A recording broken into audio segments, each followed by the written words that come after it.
So in today's video, I'm going to show you how to paint another one of these quirky little character illustrations.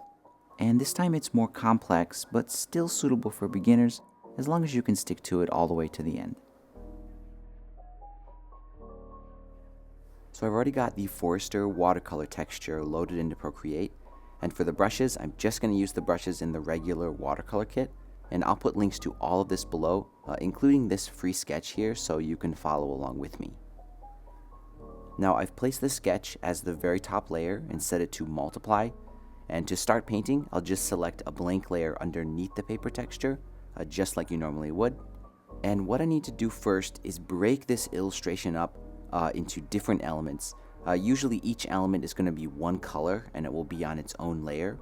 Now the first one obviously is the silhouette, which I'll do in the skin tone. So what I'm going to do with that is I'll grab the abstract round brush from the regular kit, and I'll choose a pretty red skin tone color and quickly fill that one out. And then because I've gone way beyond the edges of the sketch, I'm just going to use the eraser brush set to the fine liner pen, which is also part of the regular kit. And I'm just going to follow the sketch at around 10%.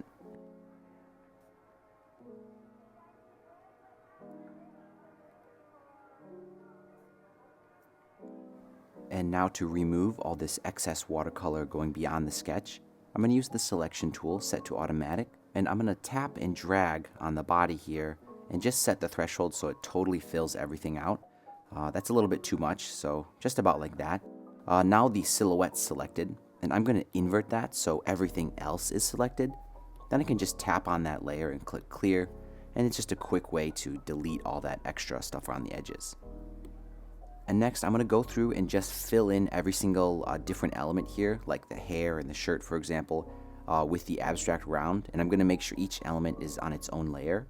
The only trick here is everything's using the abstract round except the hands and the cat. I'm going to use the fine liner pen to fill in those.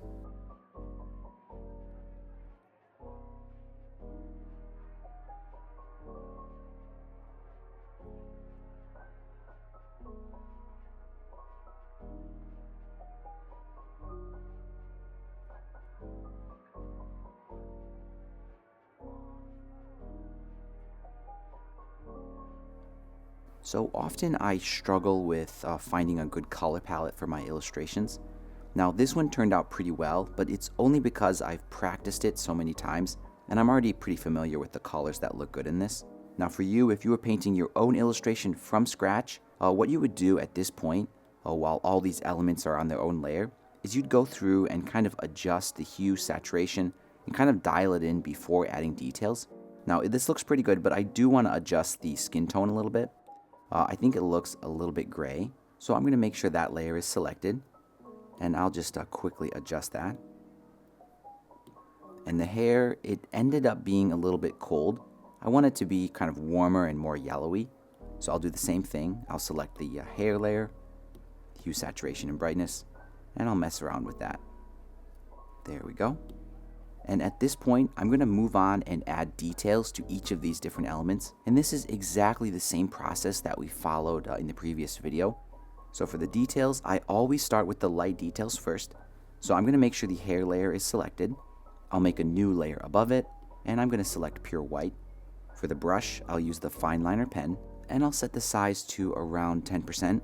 And I'm just going to quickly put in some interesting texture just using this white color.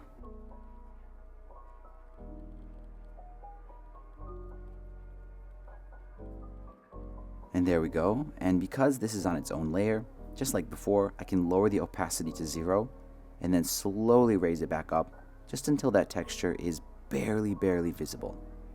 I think around 15 or 20% looks good in this case.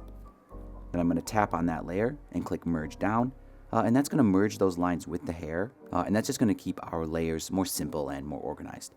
Now for the dark details, I'll make a new layer for that. I'll select a pretty dark brown color, something to kind of match the hair a little bit. Same pen, same size, and I'm going to add some dark line details, but these are going to be much more sparing.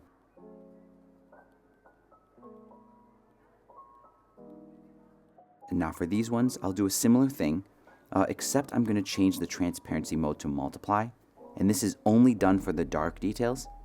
And I'll just lower it to pretty much 0, and then raise it up just until the lines are pretty dark but not black. I don't want too much black in this illustration, so I'm going to use that as sparingly as possible. There we go, that looks pretty good. Then I'll just tap, merge down, and that'll merge those dark lines with the hair and kind of keep our layers again a little simplified. So next I'm going to move on and do the details on the shirt. So I'm going to select the shirt layer, I'll make a new layer above it, I'll select pure white, and I'll do the light details first. And all the light details on the shirt are really simple. I'm just basically going to give it this kind of line pattern.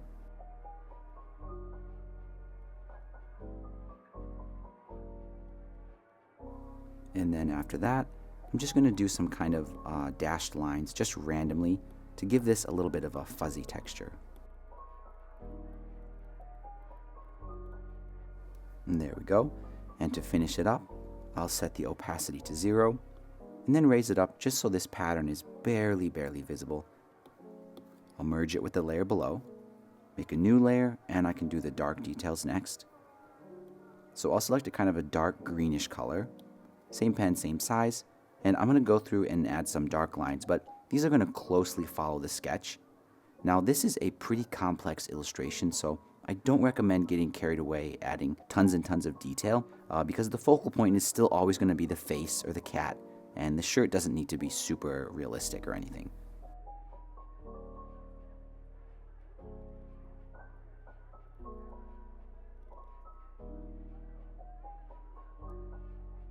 There we go. And I'm going to set this one to multiply because it's the dark outlines. Set it to 0. And this time I think it looks good around 50%. There we go. And I'll just merge it with the shirt. And next I can move on and do the pants.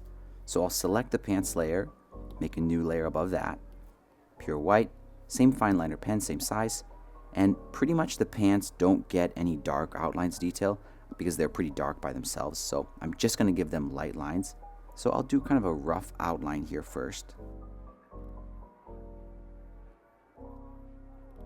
There we go, pretty simple. And I'll set the opacity for this one pretty low. There we go. And moving on to the socks, I won't give those a light outline or any light details. I'll just skip right ahead to black. So I'm going to make a new layer above the socks. I'll select a pretty dark color here, something to kind of match the socks. Same pen, same size again, and I'll just quickly add some details on this. I'll set that layer to multiply, and I'll set it pretty faint because the socks are pretty lightly colored. Maybe around 15% this time is good. Now the remaining elements here, the cat and the hands, I don't think they need any line details, so I'll just skip that. Now before we move on and add all the shading, I just want to finish up the cat real quick. It's so easy to do the face on that, so I think I'll just cross that off the list here. So I'm going to make sure I've got the cat layer selected. I'll make a new layer above it, and I'm just going to quickly fill out the eyes using a kind of a yellow color. And then I'll do the nose in a kind of a pink tone. And I'm using the fine liner pen for this. And the highlight on the eyes is really easy. I'm just going to do pure white and do a little dot in the corner there. And once you're happy with the face, you can just merge it together with the body of the cat.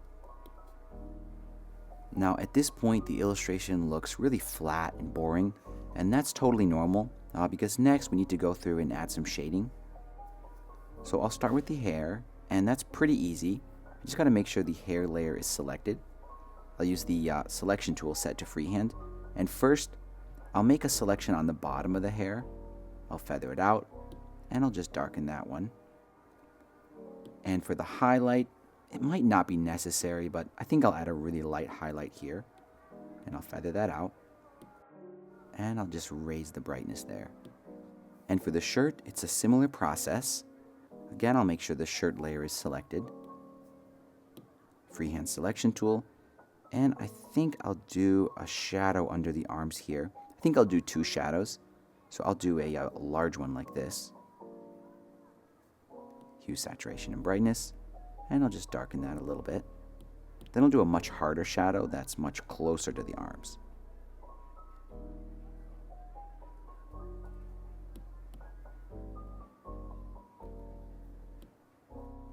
And I think it needs an overall shadow.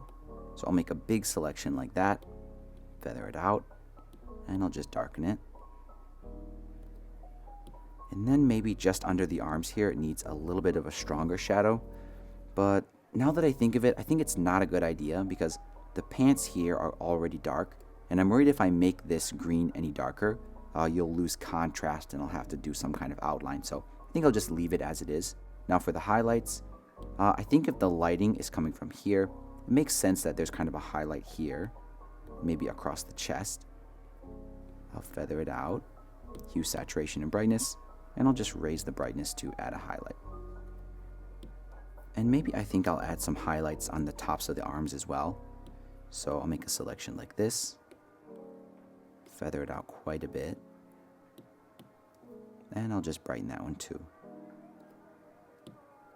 Now the shading on the hands is pretty easy. I'm going to make sure the hands are selected.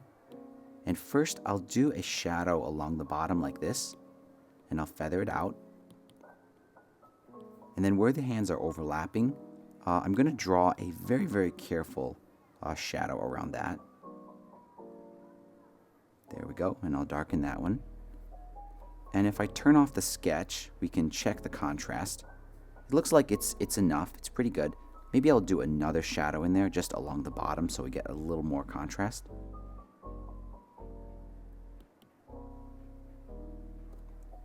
And then lastly, to get rid of this weird line, I'm going to use the water blender real quick at a really, really tiny size and just smooth out that hard edge. And now we can move on and do the pants. So I'm going to make sure that layer is selected. And first, I'll do a shadow in the lap area.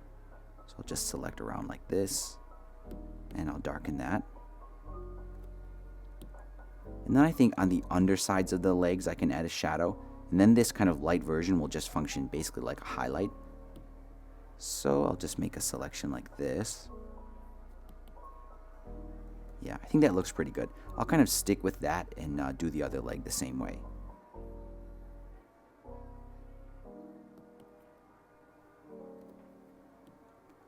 And I think where the legs cross, it makes sense that there's kind of a dark area in there. So I'll do a shadow here.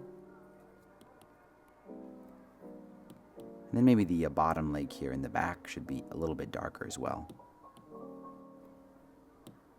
Now the pants are supposed to be pretty dark, and for some reason they turned out kind of gray in this case. So I've got the whole pants layer selected, and I'm just going to lower the brightness of it.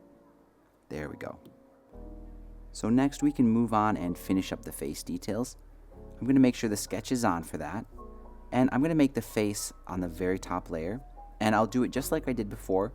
I'm just going to use this random kind of pink color. And I'll use the fine liner pen. And I'll just fill out all the face details in this same color.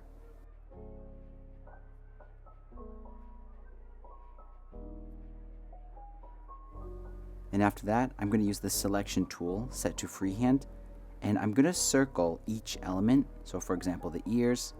And I'm going to adjust the color manually like this. And I'm going to go through and do this process to each of the different colored facial elements.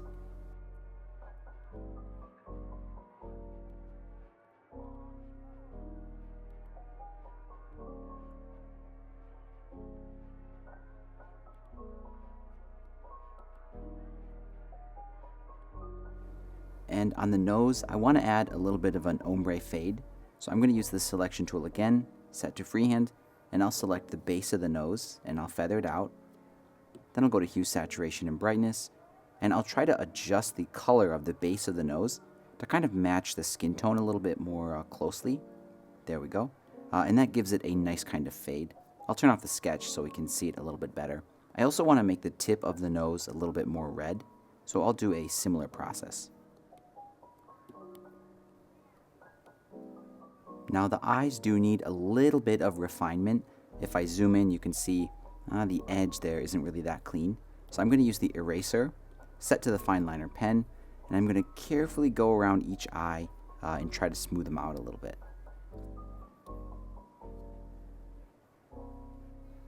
And after that, the pupils are really easy. I'll turn the sketch back on. I'll do the pupils on the same layer, just a pure black, same fine liner pen as before.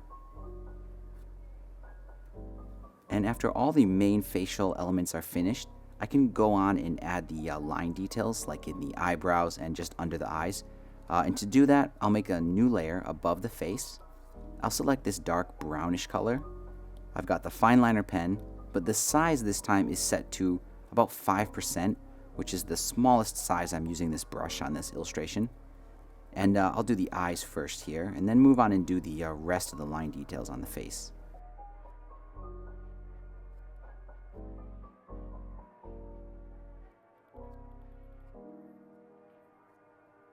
And after that, I'll turn off the sketch. And here's the layer I did all the line details on.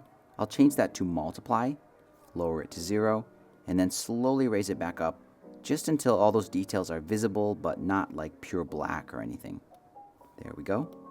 And just like before, I'll merge those details with the face layer just to keep our layers panel less cluttered. Next, I'm going to move on and do the shading on the face, but I have to make sure that my background layer here is selected, the very first wash that we filled in. That's because that's where the skin tone for the face is. I'll use the selection tool set to freehand, and I'll first make a T-shaped selection like this, and I'll feather it out, and this will be the highlight area. And the shadow area is a little bit tricky, so first I'll do a shadow just under the chin like this, and I'll feather it out. And I'm not just going to darken it, I'm actually going to saturate it, darken it just a tiny bit, and maybe shift the color slightly towards blue or magenta. Now I want to add another shadow kind of along the hairline as well. So again, I'll use the freehand selection tool. Doesn't matter where I select out here, but I want to kind of follow that edge just like this, and then maybe down the neck, reconnect it. Now hue, saturation, and brightness. And this time I think I can get away with just darkening it a little bit.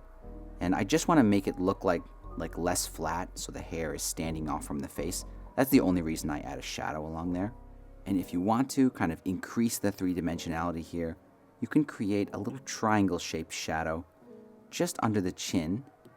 I won't feather it, and I'll just darken this one a tiny bit, just like 2% darker. And it's very kind of subliminal, but it does help the face kind of pop out. So this illustration is almost done. There's just a few more steps to kind of clean up and refine it. Now the first one I want to do here is the black outline. So it's mostly going to be focused on the face, but I'm going to do it all over the whole illustration. And I'll make it on its own layer above everything. I'll use pure black, the fine liner pen, a really small size, just like I did the face details with, maybe like 5%. And I'm just going to go in there and very sparingly add a couple of black lines just to give this a little bit of contrast.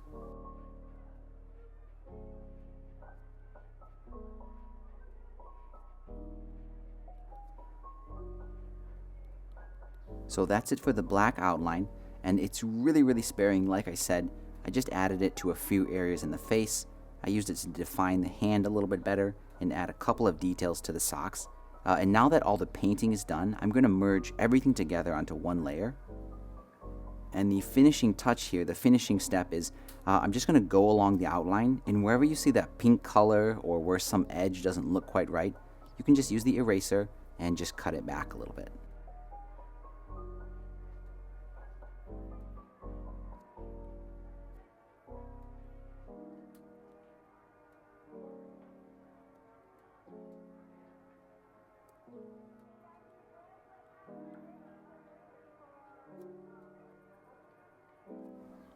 And there we go, this one is all done, and here's what it looks like when I print it out. Even though this illustration is pretty complex, I still think it's something achievable for a beginner. I think the main difficulty is just sticking with it and trusting the process. I think for many artists, this is one of the toughest things to overcome, and if you ever feel like you doubt whether your illustration will turn out good or not, you really shouldn't let that be a reason for you to stop halfway. For me, most of my insights that actually improved my artwork usually occurred right after the point where I felt like just giving up. And also, I'd love to hear what your opinion on this is in the comments below. As always, if you think I've earned it, please give this video a like and subscribe if you haven't already. Thanks again for all your support, thanks for watching, and I'll see you in the next video.